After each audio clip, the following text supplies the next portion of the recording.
오늘은 창세기 9장 8절로 17절 말씀을 통해서 무지개의 언약이란 주제로 은혜를 나누고자 합니다. 오늘 저희가 읽은 이 말씀은 성경에 나타나는 하나님의 첫 번째 언약의 말씀입니다. 여러분이 노아가 배에서 나와서 바라보았던 그 세상을 한번 상상해 보셨으면 좋겠습니다. 배에서 375일 동안을 기거하다가 홍수가 끝난 세상을 나와봤습니다. 노아가 본 세상이 어땠을까요? 아름다운 낙원이었을까요? 아니면은 폐허가 된 세상이었을까요? 여러분이 그 상상을 도와드리기 위해서 2005년 뉴올리언스를 강타했던 허리케인 카트리나가 핥히고 지나간 그 후의 사진을 한번 보여드리겠습니다. 오늘 날씨가 밝고 또 창문이 많아서 잘 안 보이지만 거울로 보는 것처럼 희미하지만 하늘나라 가면 잘 보일 줄 믿습니다. 그냥 이 아래 사진을 보면은 전부 다 집이 파손되어서 목재들이 널려 있고요. 오른쪽에 있는 사진을 보면은 그 폐허가 된 마을에서 어느 한 사람이 고개를 숙이고 앉아 있는 사진입니다. 허리케인 카트리나는 단 하루 10인치 정도의 폭우를 퍼부었고요. 그로 인해 2,000명 정도가 죽었습니다. 그럼에도 불구하고 이렇게 모든 것이 파괴되고 이 온 동네는 이 파편들과 잔해로 쓰레기장이 되어버렸습니다. 모세가 본 세상은 어땠을까요? 하루가 아니라 40일 동안 폭우가 퍼부었습니다. 물이 10인치가 내려온 것이 아니고요, 가장 높은 산 봉우리에서 7.5m나 더 수위가 높게 올라갔다 그랬습니다. 그리고 1-2천 명이 죽은 것이 아니라 이 세상에 존재하던 모든 사람들과 동물들이 목숨을 잃었습니다. 물이 150일 동안이나 창일했고요. 그 물이 완전히 마르기까지는 225일의 시간이 걸렸습니다. 그때 지구상에 있던 모든 삶의 보금자리는 파괴되었고요. 길거리는 파괴된 집들과 그 다음에 사람들과 동물들의 시신으로 가득 널려 있을 것이라고 생각이 됩니다. 만약 여러분이 노아였다면 그때 심정이 어땠을까요? 이제 노아 홍수가 끝났고 이제는 새로운 세상이 왔다, 한번 잘 살아보세 하면서 새마을 노래를 불렀을까요? 아니죠. 아무래도 주위에 있는 처절한 폐허의 잔해를 보면서 낙심과 좌절로 고개를 떨구었을 것이라 이렇게 생각이 됩니다. 내가 어떻게 이렇게 많은 쓰레기들을 치운단 말이야? 내가 어떻게 이 세상을 재건설할 수가 있지? 우리 식구는 8명밖에 안 되는데 내가 어디서 시작을 해야 되는지 모르겠어. 내 힘으로 이런 일을 할 수 있을까? 우리가 이렇게 폐허된 세상에서 살아남을 수 있을까? 또다시 홍수가 오면 어떡하지? 하는 두려움과 낙심으로 가득 그의 마음이 차 있을 거리라 생각이 됩니다. 이렇게 노아가 근심의 먹구름에 휩싸여 있을 때 하나님이 격려와 소망의 메시지를 전달해 주기 시작하셨습니다. 창세기 9장 1절부터 7절까지 쭉 보시면 하나님이 노아에게 이야기하시기를 아담에게 주었던 그 약속을 다시 이야기하고 있습니다. 1절에 보니까 하나님이 노아와 그 아들들에게 복을 주시며 그들에게 이르시되 생육하고 번성하여 땅에 충만하라. 하나님이 말씀을 하셨는데 아무래도 노아의 반응이 좀 시큰둥했던 것 같습니다. 노아가 잘 믿지를 못했던 것 같아요. 아직도 고개를 푹 숙이고 축 늘어져 있었던 것 같아요. 그러니까 아담한테는 한 번만 하셔도 됐는데 노아한테는 7절에 또 한 번 말씀하십니다. 내가 이야기한 거 못 들었니? 너희는 생육하고 번성하며 땅에 가득하여 그 중에서 번성하라. 2번이나 말씀하셨는데 아직도 노아의 얼굴에 핏기가 돌지 않는 것 같습니다.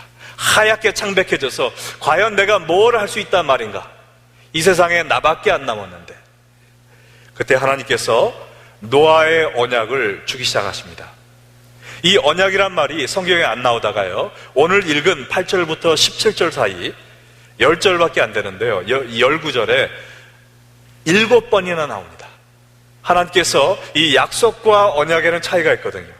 이 계약 혹은 약속은 그 계약을 한 두 사람이 다 지켜야 그 계약이 유지되지만, 언약은 무엇이냐면 설사 다른 한 사람이 그 약속을 지키지 않는다 할지라도 내가 나의 약속을 지킨다는 것이 언약인 것입니다.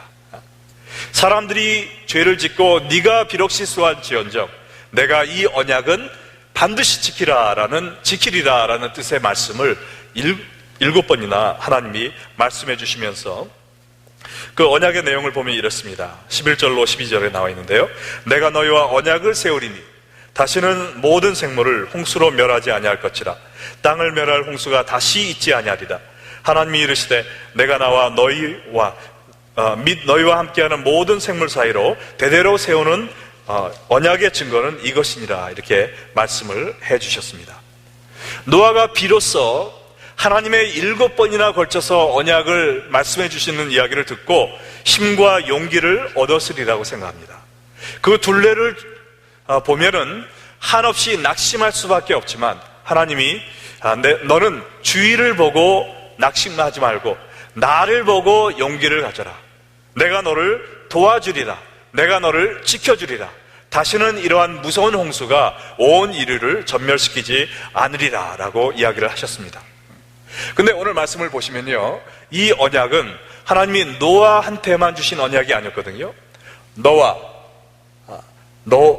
함께하는 모든 생물, 또 대대로 영원히 세우는 언약이라고 말씀하셨습니다. 그러니까 노아 및 노아의 자손들, 그리고 오늘의 세대를 살고 있는 우리들에게까지도 하나님이 주시는 언약인 것입니다. 우리가 삶을 살다 보면 여러 가지 힘든 일이 많이 있을 수가 있습니다. 내 인생은 끝난 것처럼 모든 것이 파괴되었고 다시 일어설 수 없을 것 같은 절망적인 환경에 들어갈 때가 있지만은 그때 우리는 이 하나님의 언약을 기억해야 될 것입니다. 네가 어려운 일을 당하겠지만 이러한 일들이 너를 멸망시키지 않으리라. 할렐루야. 네. 자, 이 노아의 언약을 오늘 한번 자세히 들여다보겠는데요, 이 노아의 언약 안에 정말 3가지의 놀라운 축복의 비밀이 있습니다. 노아뿐만 아니라 우리에게까지 주신 이 첫 번째 언약인데요, 첫 번째는 무엇이냐면 바로 이 언약은 무조건적인 언약이었다는 것이죠. 무조건적인 언약이었습니다. 우리가 창세기 9장 8절로 11절까지 쭉 보면 하나님이 노아에게 나타나셔서 언약을 주시면서 내가 이렇게 하리라 라고 말씀을 하시는데요, 모세의 언약을 우리가 생각을 하면 모세의 언약에는 조건이 있습니다. 너희가 순종하면 내가 축복하고 불순종하면 너희가 형벌을 받으리라 라는 조건이 있는데, 이 노아의 언약에는 조건이 없어요. 네가 이렇게 하면 내가 이렇게 하리라 라는 그런 조건 없이 내가 무조건 너를 지켜주고 네가 물로 멸망하지 아니하게 도와주리라 라고 하나님이 말씀하고 계십니다. 이 하나님의 노아의 언약은요, 우리의 선행에 의해서 좌우되는 것이 아니라 오로지 하나님의 의로우심에 의해서 좌우되는 것이었습니다. 우리를 지켜주시고 우리에게 생명을 주시고 우리가 멸망치 않도록 우리를 보살펴 주시는 하나님의 손길은 우리가 주님 앞에 점수를 많이 땄다고 그러는 것이 아니라 하나님이 의로우신 분이시고 자비로우신 분이기 때문에 우리를 구별하지 않고 지켜주시는 것입니다. 믿으십니까? 자, 우리가 8장 21절로 돌아가면요, 더 분명하게 나와 있습니다. 여호와께서 노아가 제사를 드렸을 때 그 향기를 받으시고 그 중심에 이르시되 내가 다시는 사람으로 말미암아 땅을 저주하지 아니하리니 이는 사람의 마음이 계획하는 바가 어려서부터 악함이라. 좀 이상하지 않습니까? 내가 다시는 저주하지 아니하리니 이는 사람들이 회개하고 의인이 됐음이라. 이렇게 얘기를 해야 문법이 맞는데, 내가 다시는 저주하지 아니하리니 이는, 그 이유는 사람들이 악함입니다.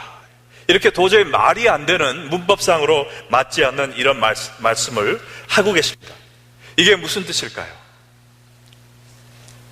우리가 이 창세기를 보면요, 하나님이 죄악에 물든 사람들을 다 멸망시킨 후에, 그 후에도 이 세상에는 죄악이 없어지지 않았습니다. 이 세상에 단 한 명의 사람만 존재한다 해도 이 세상에 죄악은 계속 존재할 것입니다. 뭐냐면 이 죄는 우리의 마음 안에 있거든요. 이 죄성을 우리가 갖고 있습니다. 우리가 다음 주에 보겠지만 하나님이 의인이라고 부르셨던 노아조차도 술 먹고 추태를 부리는 것을 저희가 보게 됩니다. 우리가 아무리 의인인 것처럼 내가 생각이 되고, 내가 저 사람보다는 그래도 신앙이 좋지, 내가 저 사람보다는 그래도 잘난 사람이지, 내가 저 사람보다는 그래도 하나님 앞에 똑바로 서 있지 라고 생각을 할지 모르지만, 하나님 보시기에는 우리 모두가 멸망받아 마땅한 죄인이라는 것입니다. 하나님이 우리를 돌봐주시는 이유가 우리가 잘나서가 아니라는 거예요. 우리는 죄인이고 죄를 질 수밖에 없는, 정말 추태를 부릴 수밖에 없는 나약한 인간임에도 불구하고 하나님의 은혜로 말미암아 우리의 생명을 유지시켜 주시고 우리를 보살펴 주시는 하나님의 긍휼하심에 대해서 이야기하고 있는 것입니다. 오늘 우리가 목숨을 부지하고 이 자리에 나와 있는 것은 우리가 잘했기 때문이 아니에요. 오로지 하나님의 놀라우신 은혜 때문이심을 믿으시기 바랍니다. 하나님이 이사야 시대에 대한 죄악을 이야기하시면서 노아의 시대를 거론하신 일이 있습니다. 이사야서 54장 8절로 10절에 보면요, 내가 넘치는 진로로 내 얼굴을 내게서 잠시 가렸으나 영원한 자비로 너를 긍휼히 여기리라. 내 구속자 여호와께서 말씀하셨느니라. 이는 내게 노아의 홍수와 같도다. 내가 다시는 노아의 홍수로 땅 위에 범람하지 못하게 하리라 맹세한 것 같이 내가 네게 노하지 아니하며 너를 책망하지 아니하기로 맹세하였나니, 산들이 떠나며 언덕들은 옮겨질지라도 나의 자비는 네게서 떠나지 아니하며 나의 화평의 언약은 흔들리지 아니하리라. 너를 긍휼히 여기시는 여호와께서 말씀하셨느니라. 아멘. 하나님의 은혜가 정말 놀랍지 않습니까? 너희가 내 말을 잘 들어서 이제는 성경 공부하고 좀 더 의로워지고 내 눈에 합당한 생활을 하여서 내가 너희를 지켜주리라 라고 말씀하지 않으세요. 지금 너희들 하는 행동을 보면 내가 지금이라도 진노의 손을 들어서 너희를 멸절할 수밖에 없다. 그러나 내가 노아 시대에 한 맹세가 있다. 내가 너희로 인하여 화내지 아니하리라. 너희를 진멸하지 아니하리라. 너희에게 책망하지 아니하고 내가 영원한 자비로 너희들을 보살펴 주겠다라는 하나님의 말씀이십니다. 하나님이 여러분을 사랑하시는 이유는요, 여러분이 사랑스러운 행동을 해서가 아닙니다. 그 이유는 단지 하나님이 사랑이시라라는 그 이유 때문이에요. 하나님은 모든 사람을 사랑하실 수밖에 없는 사랑 그 자체이십니다. 그렇기 때문에 우리를 사랑하시고 우리와 인내해 주시는 것입니다. 우리가 죄를 지을 때마다 하나님이 손을 들어서 우리를 때리셨다면 지금 이 자리에 나와 앉아 있을 만한 사람 하나도 없습니다. 그러나 하나님이 우리와 인내하시기 때문에 우리를 끝까지 긍휼한 사랑으로 보살펴 주시기로 맹세하셨기 때문에 오늘 이 시간 우리가 이 자리에 나와 앉아 있을 수 있는 것입니다. 우리가 이 하나님의 사랑을 망각하면 안 되겠어요. 내가 잘나고 내가 뭘 해서 오늘 내가 이렇게 됐지, 이렇게 착각하면 안 되겠습니다. 하나님의 은혜를 망각하지 말고 하나님께 감사하고 영광 돌리며 사는 여러분과 제가 되기를 주님의 이름으로 축원합니다. 자, 이 노아의 언약을 통해서 느낄 수 있는 비밀 두 번째는 뭐냐면요, 이 언약의 증거로 구름 속에 무지개를 두셨다라는 것이에요. 우리가 이 하나님의 사랑을 망각할까봐, 또 두려움에 빠질까봐, 죄악으로 다시 돌아갈까봐 하나님께서 이 증표를 하늘에 두셨습니다. 13절로 15절에 보면 내가 내 무지개를 구름 속에 두었나니 이것이 나와 세상 사이의 언약의 증거니라. 내가 구름으로 땅을 덮을 때 무지개가 구름 속에 나타나면 내가 나와 너희와 및 육체를 가진 모든 생물 사이에 내 언약을 기억하리니 다시는 물이 모든 묵체를 멸하는 홍수가 되지 아니할지라 그랬습니다. 이 무지개가 언약의 증거라고 했는데요, 왜 하필이면 무지개를 사용하셨을까요? 이 무지개를 들여다보면요, 정말 놀라운 영적인 비밀이 많이 있습니다. 먼저요, 무지개는 몇 가지의 색깔을 내죠? 7가지. 빨주, 노초, 파남보. 그 찬란한 무지개의 7빛깔, 그것이 하나님과 우리 사이의 이 언약을 증거하고 있습니다. 뭐냐면 하나님은 숫자로 나타날 때 뭡니까? 3이죠. 성부, 성자, 성령. 성경에서 3은 하늘의 수를 가르치고 있습니다. 사람의 수는 무엇입니까? 4죠. 동서남북. 그래서 이 4는 땅의 숫자를 가리키고 3은 하늘의 숫자를 가리킵니다. 7은 무엇입니까? 하늘과 땅을 합한 완전한 숫자를 이야기합니다. 7빛깔 무지개를 7빛을 내는 찬란한 무지개는 뭐냐면요, 하늘의 하나님께서 이 땅의 사람들을 굽어보시면서 우리의 죄악된 모습을 심판하지 아니하시고 하늘의 사랑으로 우리를 품으셨다는 하늘과 땅 사이의 언약을 나타내고 있는 것입니다. 자, 그리고요, 이 무지개가 어디에 있습니까? 땅 속에 있지 않고 구름 속에 있었다고 그랬어요. 그건 또 무엇을 의미할까요? 하나님은 말씀하시기를 내가 구름을 없애주리라, 너희 삶에 더 이상 먹구름이 가리우지 아니하리라 라고 말씀하지 않으시고 구름은 있을지언정 그 구름 속에 무지개를 주리라 그랬습니다. 구름은 무엇이에요? 우리의 삶 속의 고난을 이야기하고 있습니다. 우리가 살다 보면 어려운 일을 피할 수가 없습니다. 경제적인 어려움을 당할 때도 있고, 인간관계에서 어려움을 당할 때도 있고, 가정에 불화가 있을 수도 있고요, 건강에 치명적인 병을 얻을 수도 있고, 우리가 영적인 생활에서 헤맬 때도 있습니다. 우리의 삶 속에 먹구름이 길게 가려질 때가 있습니다. 그러나 우리가 먹구름 속에서도, 폭풍 속에서도 하나님께 감사하고 낙심하지 말아야 될 이유는 무엇이냐면, 그 먹구름 안에, 먹구름 뒤에, 혹은 그 먹구름 전에 하나님의 은혜를 상징하는 무지개가 있단 말이죠. 우리는 먹구름을 피하게 해주시옵소서라고 기도하는 것이 아니라, 주여, 제가 모든 사람이 당하고 있는 이 먹구름을 지금도 저도 경험하고 있지만 이 먹구름에 무릎을 꿇지 않도록 인도해 주시옵시고, 이 먹구름 안에 저를 보살피는 하나님의 따뜻한 무지개를 바라보게 하여 주시옵소서 기도해야 될 것입니다.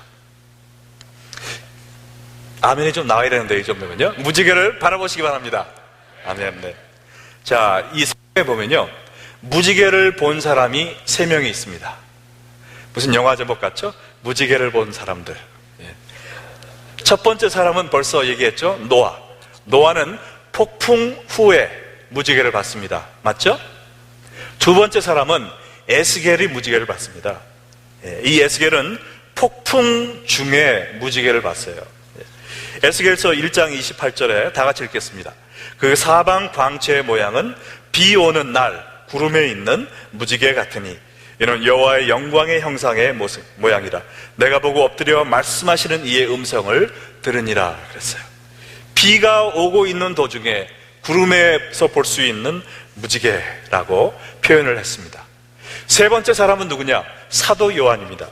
요한계시록 4장 1절로 3절에 보면 폭풍이 오기 전에, 하나님의 심판의 폭풍이 임하기 전에 있었던 무지개를 봤습니다. 이루에 내가 보니 하늘에 열린 문이 있는데 내가 들은 바 처음에 내게 말하던 나팔 소리 같은 음성이 이르되 이리로 올라오라. 이후에 마땅히 일어날 일을 내가 내게 보이리라. 무슨 일입니까? 하나님의 심판이죠. 그 일이 있기 전에 내가 보여주리라 그랬습니다. 내가 곧 성령에 감동되었더니 보라, 하늘에 보좌를 베풀었고 그 보좌 위에 앉으신 이가 있는데 앉으신 이의 모양이 벽옥과 홍보석 같고 또 무지개가 있어 보좌를 둘렀는데 그 모양이 녹보석 같더다 그랬습니다. 사도 요한은 환난 전에 무지개를 보았습니다. 에스겔은 환난 도중에 무지개를 봤어요. 노아는 환난 후에 무지개를 봤습니다. 그러나 이 세 사람의 공통점은 무엇이냐면 먹구름이 가득 차 있는 그 삶의 환경에서 하나님이 약속하신 무지개를 보았다는 사실입니다. 여러분도 이 인생을 살아가실 때 우리의 삶 속에 폭풍이 휘몰아칠 때가 많이 있습니다. 그 폭풍을 피해갈 사람은 아무도 없어요. 그러나 우리가 폭풍을 보고 좌절하는 것이 아니라 폭풍 안에 함께 하신 예수님의 사랑, 예수님의 은혜를 상징하는 무지개를 보면 되는 것입니다. 그때 주여 저에게 무지개를 보여주세요. 제 눈에는 폭풍밖에 보이지 않습니다. 그러나 무지개가 어디엔가 있는 것을 제가 믿습니다. 기도하시기 바랍니다. 그러면 여러분 가운데 어떤 분은 폭풍 안에 들어가기 전에 하나님의 은혜를 경험할 사람이 있어요. 어떤 분들은 폭풍을 뚫고 지나가면서 그 와중에 나를 붙들고 계시는 하나님을 경험할 수 있습니다. 어떤 분은 너무나 눈이 깜깜해요. 아무것도 안 보여요. 내가 이 폭풍에서 죽을 수밖에 없다, 아무런 희망이 없다라고 포기하는 환경까지 가지만 거기서 계속 주님께 부르짖으면 폭풍이 지나간 후에 노아와 같이 하나님의 보살피심이 나와 함께 하신다는 그 무지개를 보는 사람들도 있을 것입니다. 그 전이든지 중간이든지 아니면 후에든지 하나님은 여러분과 항상 함께 하십니다. 7번이나 언약이라고 말씀을 해주셨어요. 믿으시기 바랍니다. 낙심하지 마시기 바랍니다. 하나님이 여러분과 함께 하시기 때문입니다. 자, 근데 여러분이 우리가 지금 그래서 폭풍우를 뚫고 지나가고 있다면 우리가 해야 할 일은 무엇일까요? 이 무지개를 보여달라고 기도하는 것이죠. 하나님, 저에게 하나님의 손길, 하나님의 자비하심, 하나님의 동행하심을 볼 수 있도록 무지개를 보여주세요. 때로는 기도로, 때로는 남의 격려를 통해서, 혹은 상황을 통해서 하나님이 보여주실 것입니다. 때로는 말씀으로 보여주실 거예요. 무지개를 보게 해달라고 기도하세요. 그리고 내 주위에 폭풍을 경험하고 있는 사람이 있다면 우리가 어떻게 될까요? 우리가 무릎을 꿇고 그 사람들을 위해서 기도해야 되겠죠. 주여, 저들에게도 따뜻한 무지개의 빛을 볼 수 있도록 인도해 주세요. 폭풍 속에 좌절하지 않고 일어설 수 있도록 해주세요. 기도해야 되는 것입니다. 제가 어제 새벽 기도 중에도 이야기했지만 지금 우리가 꼭 위에서 기도해야 될 사람들이 있습니다. 바로 이라크에 있는 기독교인들인데요. 여러분도 뉴스를 통해 보셨는지 모르겠지만은 이라크의 광신도 그룹인 ISIS라는 그룹이 군사적으로 지금 이라크에서 막 일어나고 있어요. 그리고 주위 나라에도 그 위협을 주고 있고, 특별히 모술이라는 이라크에서 두 번째 큰 도시가 이라크에서 기독교인들이 가장 많이 모여 사는 곳인데, 거기서 기독교인들에게 네가 이슬람으로 개종을 해라, 그렇지 않으면 죽음을 맞이해라 라고 지금 경고하면서 핍박을 하고 있습니다. 근데 지금 벌써 몇천 명씩 죽어나가고 있대요. CNN에 그 광경을 목격한 사람들이 나와서 이야기를 하고 있는데, 지금 총살로 많은 사람들이 죽임을 당하고 있고, 그 다음에 또 어린아이들은 목을 베서, 부모가 보는 앞에서 6살짜리, 7살짜리 목을 베서 지금 사형을 시키고 있다고 합니다. 어느 날 하루는 하루에 1,500명이 죽음을 당했대요. 그래서 수십만의 기독교인들이 산으로 도망을 했는데 그 산에는 물도 없고 식량도 없고, 거기서 하나님의 구원하심만 바라고 있는 사람들이 지금 몇만 명이나 된다고 합니다. 지금 그들을 위해서 기도해야 되겠어요. 하나님, 저희는 어찌할 수 없지만 그들에게 무지개를 보여주세요. 그들이 극심한 폭풍우를 지나고 있지만 그 와중에도 하나님이 함께 하심을 믿습니다. 폭풍 전이든지 폭풍 중이든지 아니면 폭풍 후라도 하나님이 그들을 버리지 않으시고 함께 하심을 보게 하여 주시옵소서. 하나님의 능력을 경험하게 하여 주시옵소서. 우리 다 같이 기도해야 되겠습니다.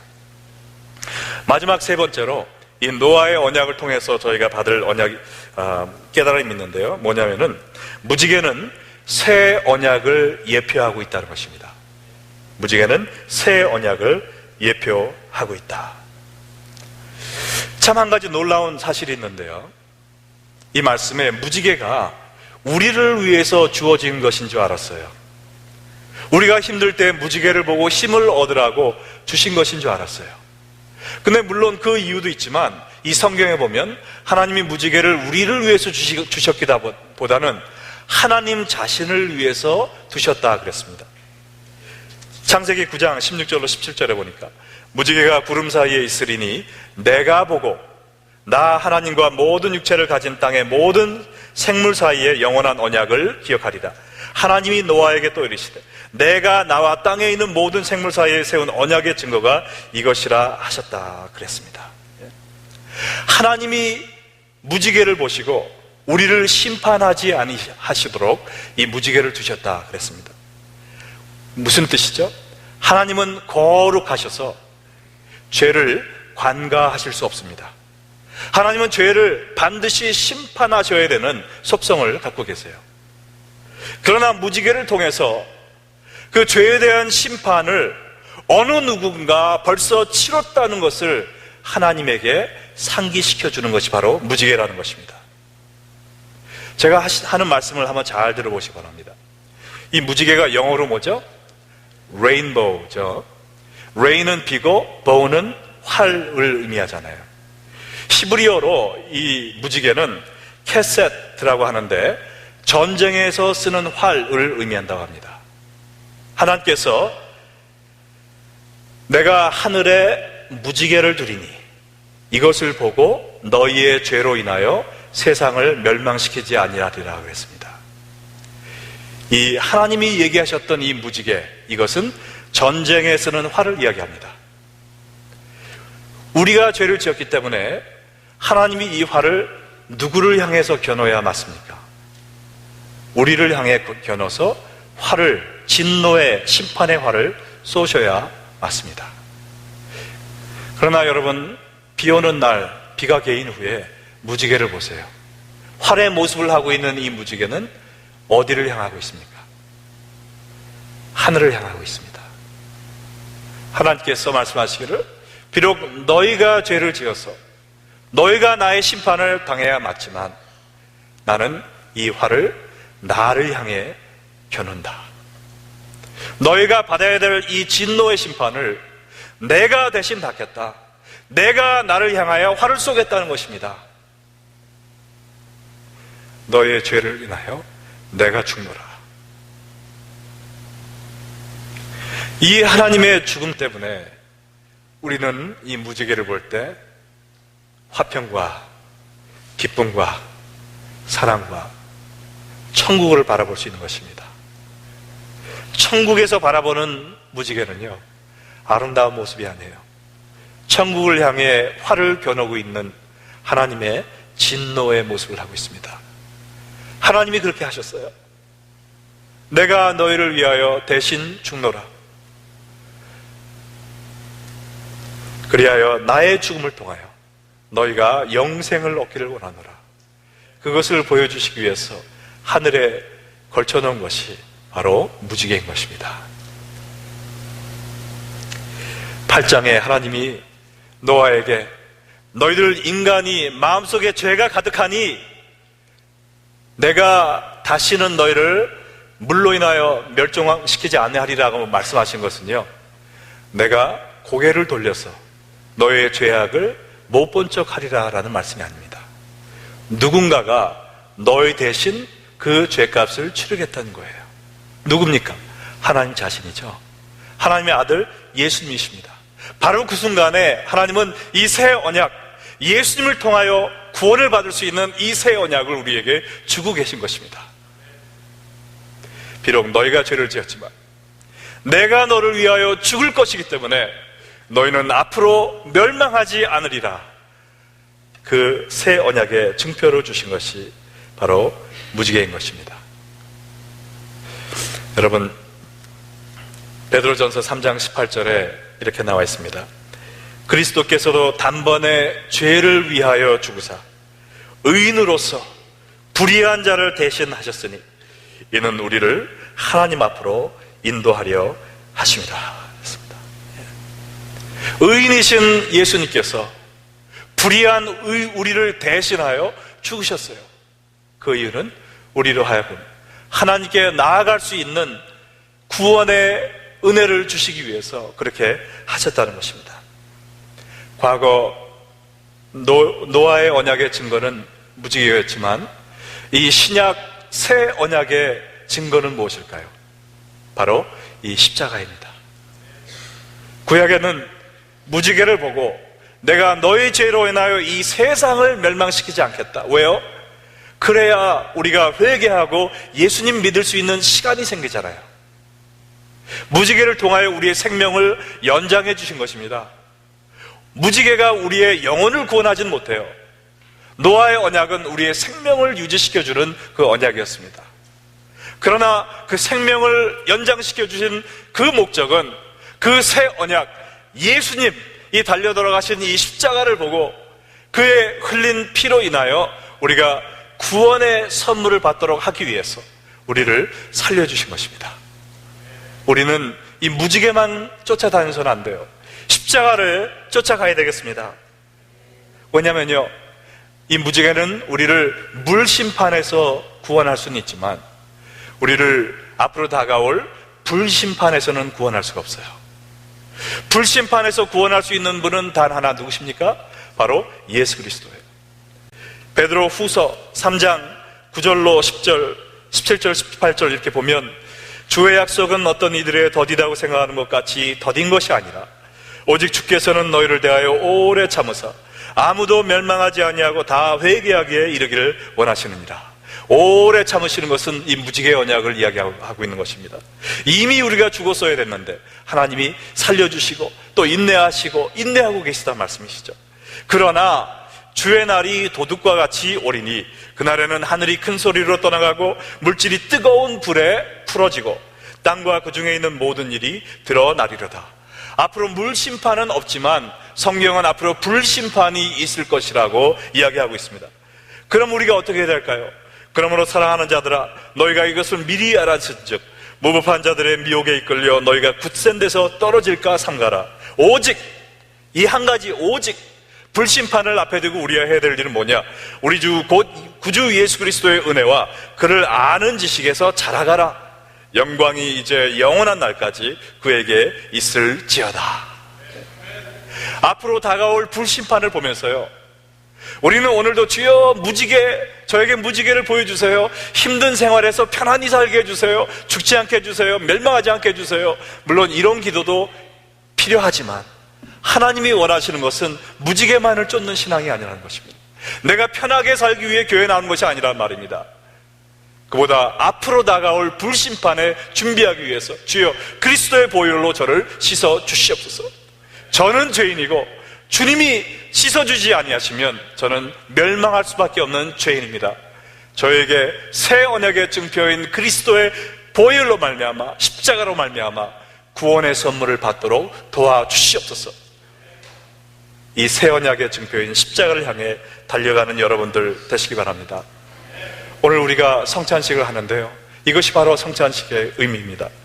고린도전서 11장 23절 26절에 보면 새 언약에 대해서 이야기를 하고 있습니다. 주 예수께서 잡히시던 밤에 떡을 가지사 축사하시고 떼어 이르시되 이것은 너희를 위하는 내 몸이니 이것을 행하여 나를 기념하라 하시고 19회 또한 그와 같이 잔을 가지시고 이르시되 이 잔은 내 피로 세운 새 언약이다 그랬습니다. 이것을 행하며 마실 때마다 나를 기념하라 하셨으니 너희가 이 떡을 먹으며 이 잔을 마실 때마다 주의 죽으심을 그가 오실 때까지 전하는 것이라. 아멘. 우리가 예수 그리스도의 살과 피를 먹고 마시는 이 성만찬을 거행할 때마다 우리는 우리 자신에게 또 이 세상에게 앞으로 불심판이 다가오고 있습니다. 이 불심판에서 구원받을 단 한 가지 유일한 길은 예수 그리스도의 보혈밖에 없습니다. 여러분, 무지개만 쫓아가는 삶 살지 마시고요, 십자가를 쫓아가는 삶을 사세요. 예수 그리스도의 보혈 안에 들어가서 구원함을 얻어야 됩니다 라는 것을 증거하는 것이 바로 이 성만찬의 의미인 것입니다. 여러분, 하나님은 이 무지개를 하늘 위에 두셨어요. 동굴 속에 감춰두지 않고 하늘 위에 두셨습니다. 모든 사람이 이 무지개를 바라보기 원하세요. 그것처럼 하나님은 모든 사람을 이 구원의 자리로 초청하고 계십니다. 또 우리가 나가서 모든 사람에게 이 구원의 메시지를 전하기를 원하고 계십니다. 그러한 삶을 살기 위해서 우리가 예수 그리스도의 피를 받아야 되겠습니다. 우리가 먼저 용서받고 회개하고 주님께 나아가 구원의 선물을 받고요, 이제는 하늘에 있는 무지개를 가리키면서 정말 우리를 위해 돌아가신 십자가를 이야기하면서 세상 모든 사람들에게 앞으로 다가올 불심판을 예비하세요. 예수 믿고 구원받으세요. 예수 믿고 구원받으세요. 하나님이 여러분과 함께 하십니다. 이 복음을 어디 가든지 멈추지 않고 외치는 여러분과 제가 되기를 주님의 이름으로 축원합니다. 오늘 들으신 말씀을 생각하시면서 잠시 기도하는 시간을 갖겠습니다.